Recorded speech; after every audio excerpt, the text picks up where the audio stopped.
O sila vaenga ia lea ua au mai ilunga. Ma ole afanga solo mafa tauta ia mafa taunuina. 5 talalu sumber fasene per hour le minimum totongi amata mo tatou Samoa. Ma le isi tala mana ia mo la tau le ufai saufanga le ufai la fonga lupi fa lele ono pasene. Oh my God boy. Ka feel right. Wana o fa manuyanga ilunga o fa manuyanga ilunga o fa manuyanga. Ono o mai la yele o se auto mai fasoa. Au te lose au te lenga o vai aso foula ma tau mo fai mo fionga lipule. Ina ia au mai se tangata fa tonu folawina le to mai tau tamau ainga. Ia ena te mati ma fa alau te lina. Peita na ona auto e tau mo fai la vai au e au fai ma fanga atu se fa mtalanga. Ma se foi na sia tole atu na tunu. Ile tamau ainga fa wa tato wutunu lenga boko kele ila do le HRPP ma ila do le o la do loto to finga tato finga malo tu le mai o wala to fa pe mai o se tu langa male ale mas tu langa fa popoli le fa tu pula ia o le to langa tano le sulfuanga ka fanga a wora ka ya o le ai fanga mai ngi ko inga so ai o le tala mana ia o le Pei Ona lau tele mai pepo whamatalanga i le Central Bank Samoa i le kovana ia o le tātou whretupe tūtutonu. Ia e mese foi o le whātou whala inga IMF la tau ia i le fua whātatau forecasting se vāwa ai whātatau fo i lele. A ngai i le tamau a inga whamawina o le tātou tunu o Samoa. O le tātou tue sa vale le anga iluma. E le tau mate e mese fo o tātou tupe whaanganga o tupe reserves ma tūlanga o tātou tupe maua ia o tupe ai tā lafu fo ima wa pau ila leo tau sisila mai. O le matua so longa le lei o le au iluma.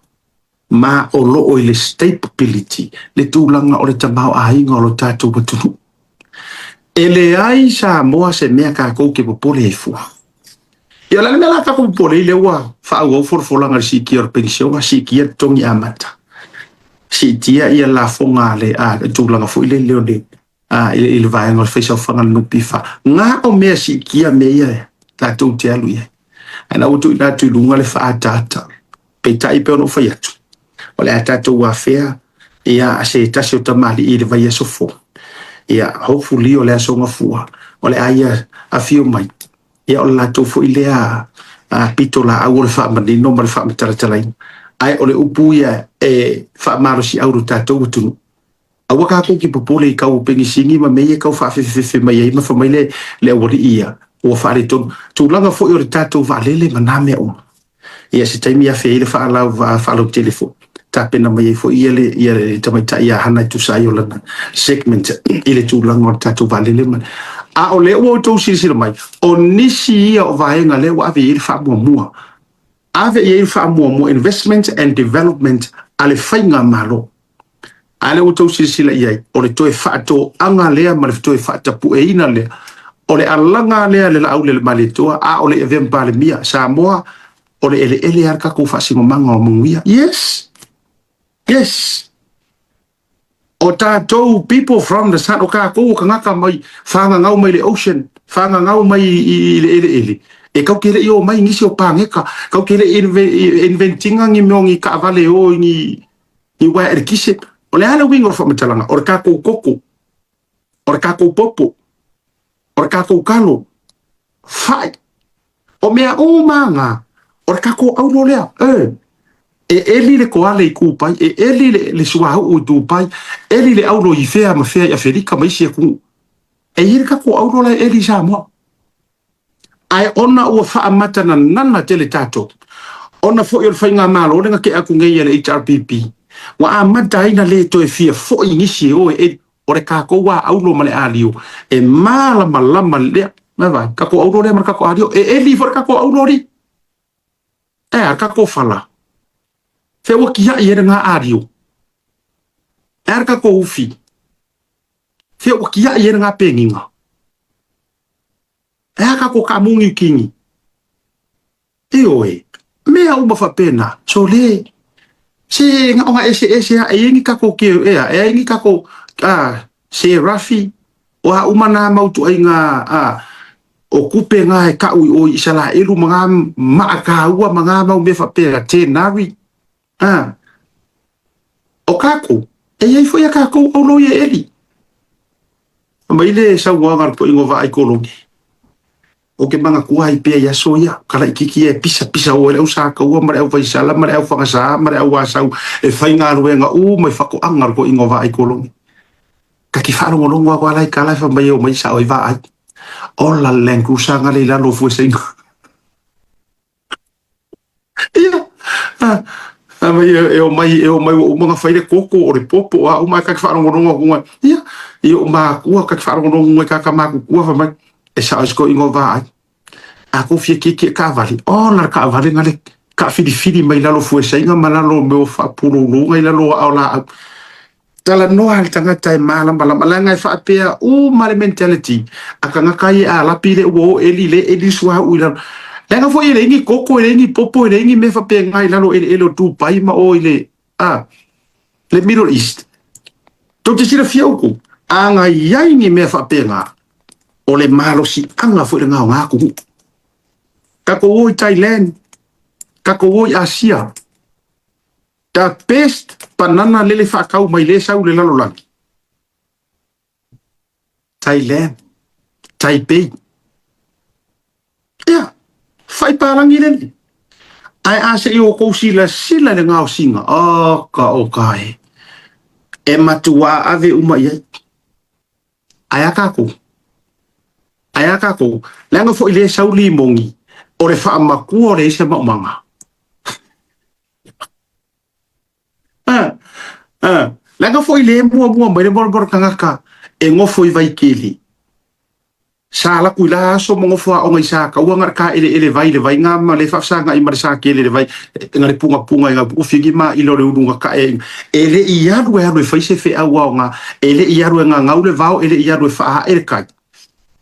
Paula hayo meo mai o ri ia la lau mai kangaka e discourage ele lau fa ma maki kiva sa mo ele lango ngainga e ngake le malama wa e o se aro kapalo ele i ro kapalo me nga ka o nga ngofo o isa ka ya le ala le nasa mo ai lo fa fomo mai tato investments ya la to ma developments le ko ave fa mo e va tu no sia kalia mo ka ko funga ele ya le o to e fa ma mafi ma fa ma itete le Samoa dalonga continue kako sports development awa kau ke wori de mele veve sia la ka pisa mo awa ke poli te fa mai o po fa nga kai fale pe ke kele a e ko ai le wa makangi o fe ai fe kongia ye uma malo lo si ma pe au e to ai le wa matangi e ke kele fo ye pesenga ai matua i le o ai awa ki ka fi ai me kon fa awa kau ke poli ke so se ku ai ru ngala lo vevesi au mai au vaku. One thing for sure, ele ka pea i lalo ka ko mang Samoa. A oa umanga yo inga mga ruenga o lo kau fai le ngi kaimi. Fai mo le ele o fai mo se le apa. A ole ave arfa ma mafa, arfa nga malo. Mo support ia i ka ko i fale matula fa pena. Or ka ko waka kau fo insi kia ka ko bore ko kau ka ko e feula le lefi bore ka kau ko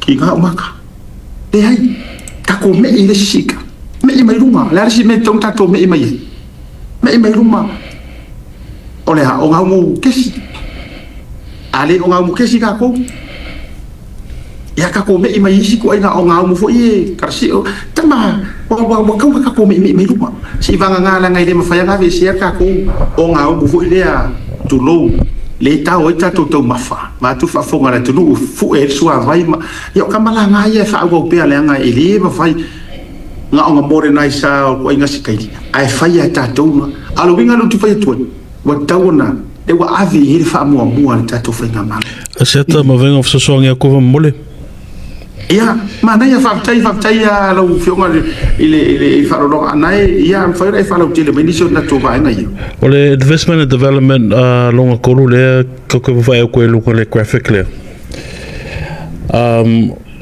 ole bo there's more opportunity now to do home loans, home financing. Pero okay, ole si pikonga ole housing there, support for shelter financing. La okay le foi lango va ko fasala me banks SSA mo lo yele ke penga ka ko New Zealand. Home loans, interest rates me for penga. Ma lo faftai tele ta ua le fa lau mai ta ua fu ngol ta fa so lo fioma ai se vai nga tv fa lo tele me se tu langa nei investment and development le fu te va vai tu more government scholarships e au te lo lau sunga ma mai tu la fa scholarship per ma lo fa da fa so lo tele va ngale ole si foi le ku ngale. It's looking more mangwaso yang specific traits for mai for engineer, arts, commerce ma fa loia. But now lo maka because le alunga le ulanga male ko nganga le mo mia lo ka kala fo I si maka upule ka koskosipi ma increase fo I ni si ka koskosipi a mesela le kure le fa fo mai the medicine the medical side.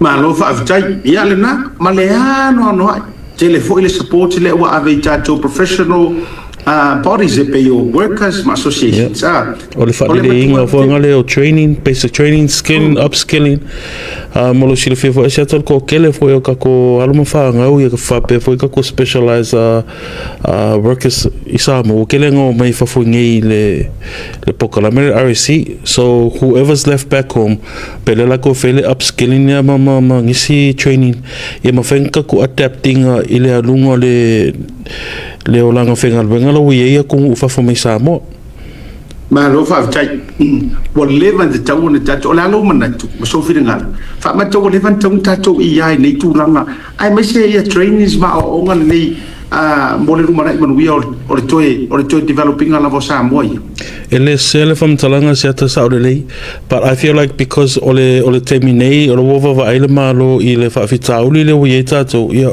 percentage le o wala fo e fa le ia tili ia capacity o tato o fengal wenga a mese tato public servants fa lo tele le vaenga le ana more concessional business loans mo le tu lang fa lo molo silfia asiata ia bantu fo I ole private sector o atunu umataitasi pe ole malo sile lungu e kongo se fenga ngu ole private sector le ma fo ia la kekeleka ko taxes afa pe ele ese se swangine malo nga I fai pisinisi I tūlanga la ia tau loans ni au wala ole tele o pisinisi a seta maro silufia wanga le work because ole le kiki le cash flow pero le is a cash flow so ole la will step in the government for swangi pisinisi through congressional business loans okay lo fo ikele fo isi mero lo fail malo in terms of opportunities wangale fo I mo pisinisi SS lo wa ko fo ile amakanga ngiko sanga sele le funding grant sa mo ko ile Ministry of Commerce and Labour o ne mo mea wo ele fo but lo mata na it's starting to become more and more quite frequent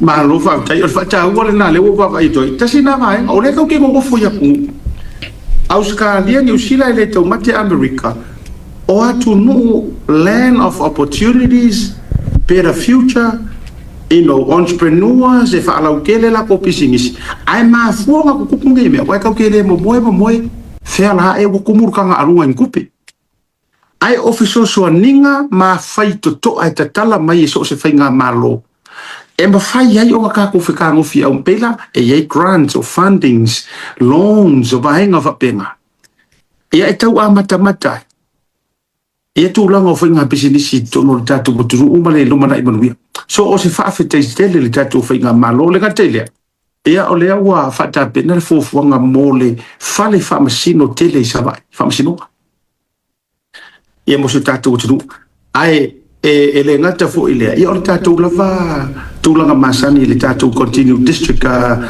development le mar tatu por kalame ole bloketi miliona vaenga ia Samoa after ia lau fiunga na i lau fasu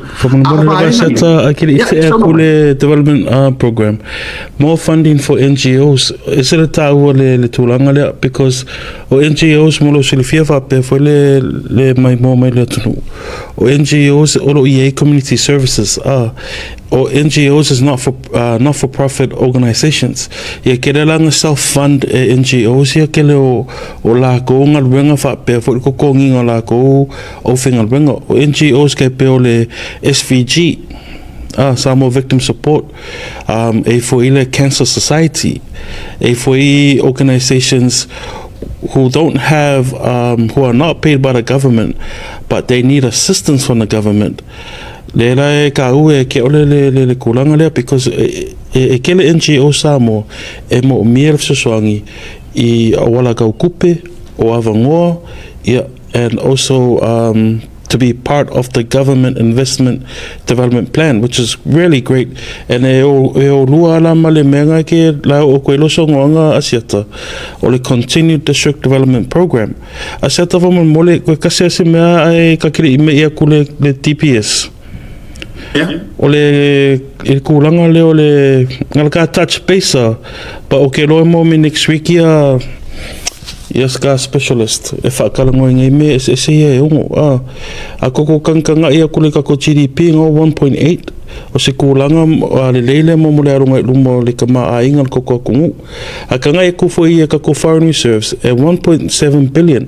O foreign reserves mo le silfia totele o tupe po notes. Amerika, New Zealand, Australia, leo kumaka ko kale Samoa o kupela ngai fa leo le malo a wa sofika ke yo so se fa pe shokil pensingi and we need to pay for these things. We have our foreign reserves and that's a good number 1.7 billion. Or I kan if we like ko remittances ko se la mo kupu afe se la mo kupu milionga ko le bilionga. Wow. Famalo ko ai kanka umalo fa penga ko ai ko melele me ku fafo because all the results here ma fa ngumela ia I loko o kanka nga isa mo ka suer ko fa malama ma kalafo ku pesa mo. This is the result of that 869.8 million. We are 100 and what 130 less less million ko kiki a ko pilionga ka ko remittances le suka sima singa fai kau me ya mer ko sanga o mavaya ko ile mele ko sanga ngi. So a big round of applause to everybody. Malaka tourism, which is edili pokiole IMF no fai kau fai aseta. We are back on track in tourism. I can go over afa billion 633.6 million. So well done to the government, well done to the Samoa Tourism Authority. Ila ko ngalwenga fi card le fe ngai ma le advertising ma promoting al kokoku. Alenga ko foi nga setanga ke lo le a lot of that money is from where? From our own people returning home. Oh yes, local tourists. Kaku diaspora. Maraka ko public debt. Nga wela lo le on sela iva ke se malima milionga. Ngai kulanga it just allows us more room to be able to loan for bigger things. Langa ele se kungu elengi loans. But this is a good show. That's pretty low if you look at it. Fafta seta sing of soswangi kunga lo fionga. Ma lo fa te lo fio li pule nai mo fa lo te le ina vaenga ia e fo le sa lo mai le fio ngare li pule mai aso fo la ta tu tango au ila tu fo ia lo la tu mai pe ta yo le au fanga ma o tele summary o le tu langa mo lo sila ma le sila fia ma lo mai mo fa fonga ina ia one I ta se ina fa ia matau le tofa ma le fautanga ile kau fa le anga ma le kau fa se ma le mo moelelei ma lele ngofo lelei o lo fai pea lava pea talo fai ele a faina le anga o fai vai na sauno ia ile li faola tu pea le saito e feola fatasi male titania tu pea le titania e feola fatasi male saito paule mea tau ia manino au fala manino na matore vai Samoa e wo ko sisila te loa o se ori sanga i lo uloto le anga sala lau ka ko o kanga kaka a lele wo ova male valu se lau milionga le sao tangata le anga kala ko le poinga o kanga kaka e o fia i matangata le o me ngā runga whawhaitaini lai au fia i matangata whapena tato o mai a le lafo se lengi o le a lava le au wala e si whea tua lau tala le o le ke le o lo kako sao le ainga fast. And I must say this from the bottom of my heart. Ainga fast, my lava. Yeah. Ele ke le le so swangi le o so irunga. Ele ke. Elanga ato sila kausanga uma. Fiangi se lengi e kau ke kufa kasi malafo isa. E tu sape la kurka ko se lengi alu fuanga fire vanga fa up fai. E yei fees. E yei fees nga ya lai nga ya ruanga i kusa e la kurka ko se lengi e la kwaru a kwa nga yo. Awo to sila fiam tato malamala. Ela nga vanga le remittances. E ya re fila e KPS. E aluanga i le aki nga e o malo. Fako aru le lo ainga kalar ka ko kupe fe fako aru le ainga fast fako akala muri kup. Ala ye le vahenga la wo e wis. Pe ar fenga foi le ro nga o pe ye le le ko avro le nga o pe ye le loi. Le fa mai le fa ber kala ngai fa ber kala ngai ko se nga o fa ve la io e se me fa nga mai. So fa fitai tangwa e fa so pak e mai mo mai rumor po kala me rumor TV por ela wala pak ya mo. No, okay. Pe que faz pe que HRPP po ai. Okay, o fai tu fai fa por kikia le fai ngora tala. Paki ya o ia mo o kuroniu. Mani. Ko iki kia less than se lau course formo kupu miliona. O nga pa ile ia tatur biliona. Mana tua mai lua ferua kasi fako o eska ko pa ke ki biliona. Inga o mai fast ko kon. Ar to nga mo runga le or ka ko pa ke ki sa we ke mo HRPP. Fiku se lau miliona, varu se lau miliona, iva se lau miliona, fiku se lau miliona, varu se lau le ngare pawale le lava la ia ka ko remittances. Ya mo boli fa malo mar fa tele. After kile la. Ya ile tulanga. Siata ko ka se me fa mole. Ya ke va ko le fa facility se kasi for your audience. O le ala me lo fia ngai pesa mo male konkar se foanga.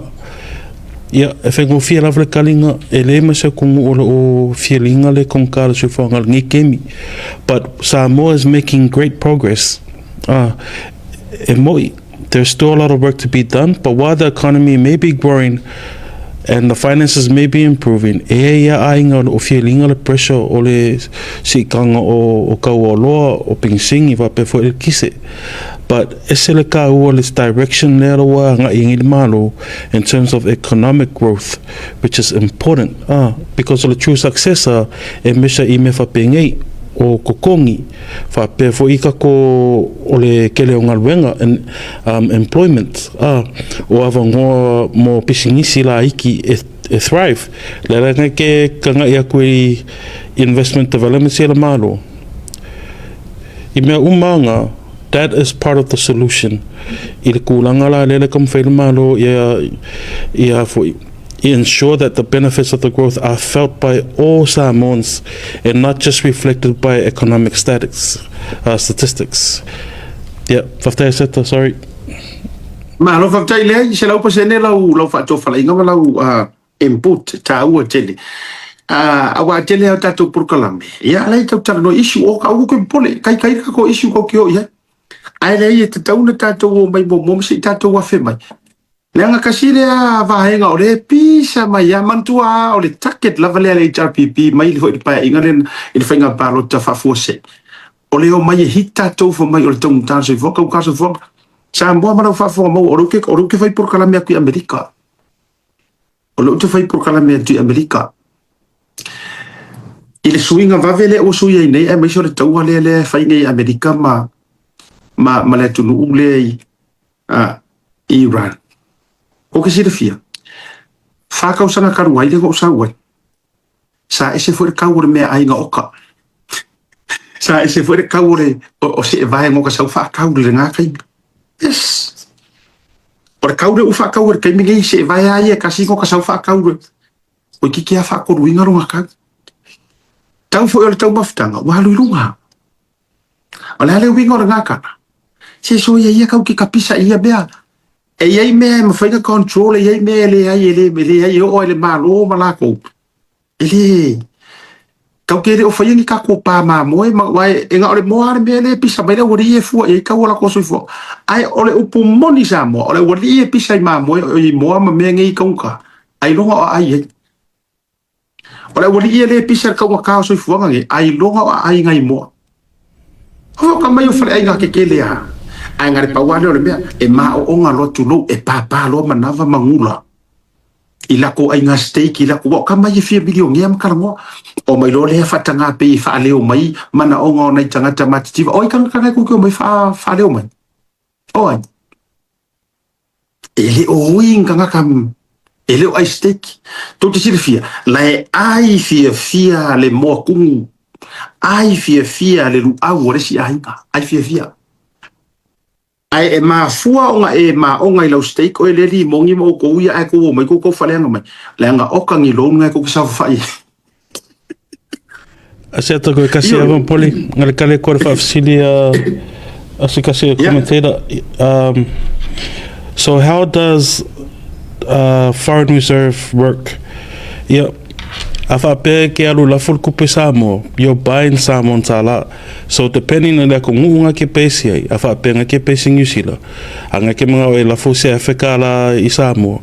You're paying for that 1,000 tala using the currency o le atu ngunga ke ai, nga ke alalama mga lu ya ku ai. Ya male le sifa fasili ya e to sau godfather la sunga fo. Ranga leo toa amata matu pokula mini. Te lo fa lo I tele asiata. Paftai. Ya, malo paftai. Ya, o te lo fo te lo isi to fisili. Ya, ole ale tali atu la vai o mai marka ko pokula me o kau karikari. O kau karikari akunga. To te fisili I au fai pokula me. A wale ava noa alis tangata mamalo lo so ia ko ki fai kaka. O isi kaka. E nana e sau lungo porkala. So lo ma kwale au sau mea o ngai ke sau se ili lungo porkala. Nga lo fai kakala le me ke sau fai lungo porkala. O le fa so atu le tele o mea ta ua ma mea. E tau tele e fa kaya ya nai ra ngai ka fai karikara ko fsit o. Ele haya o le siko ko kelele ko ke vai fa so e fsiri a kor fara o umana fa ai lo atu. Fa se malo longa kor fara. Fa singa ko ma wa fo le lava yaso. O kau alanga sko ingo kor fara. Yesi to ato le fingor porkala me lava yaso. Ana ai tatou tara no mai le anga o mea ia le la lau le le sa wa yar ka fa le anga ringi kai mi me uma ya o nisi fo time e o ia tatou ia la ngol fenga malo wa ro e ko fisili ya we e sa lo ta wa matana to to fisili we se pe mo ia pe ka usa o e me ia fai mai o la erbe o kupu le me o la erbe o kupu le me e ta ua ila lo fa fo fonga le I le wha manino I no tātou vaenga ia. E whai ngofia I whainga e ngofo e mai loa o I le aila. E seki a kukongu Samoa. Ai oke ia. E se me tau te whapole. O le taunga tāi o le soifuanga. Kasi le maka upuanga o le wha ki ngā ka linga le ua iengi.